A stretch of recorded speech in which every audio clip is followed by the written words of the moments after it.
আপনার জীবনের যেই গল্পটা অসম্পূর্ণ থেকে যাবে দেখবেন খেয়াল করে সেই গল্পটা সব থেকে সুন্দর।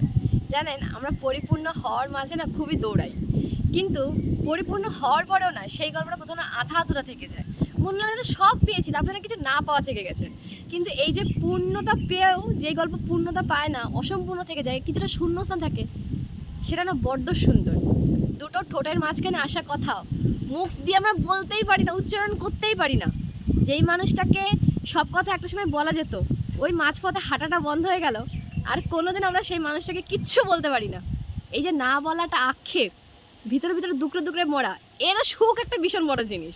মানে আপনি টাকা পয়সা তো সব রকমের ব্যথা কিনে নেবেন, কিন্তু এইটা যে না পাওয়ার ব্যথা, এই ব্যথাটা আপনি কিনতে পারবেন না। আর না এই যন্ত্রণাটা আপনি কাউকে দেখাতে পারবেন, ডক্টর, বাড়ির লোকজন, আদার্স আশেপাশে বন্ধু বান্ধবী, কাউকে বলতে পারবেন ভাই এই কারণে আমার কষ্টটা হচ্ছে, এই কারণে আমার মনটা ভেঙেছে।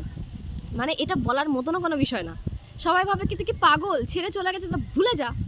সব কিছু ভোলা যায় না, সব ব্যথা কাউকে শেয়ার করা যায় না। কিছু ব্যথা ওই মিষ্টি খাওয়ার পরেও থেকে যায়, সেই রেশটা। সব কিছু মোছা যায় না, একবার কাগজে দাগ পড়ে গেলে সে যতই আপনি রবার দিয়ে মুছে দিন, দাগটা থেকেই যায়। তবে ভালো, কিছু কিছু দাগ থাকা ভালো, কিছু কিছু স্মৃতি থাকা ভালো। মাঝে মাঝে কিছু স্মৃতি রোমন্থন করাটাও খুব সুন্দর হয়ে যায়, ভালো লাগে।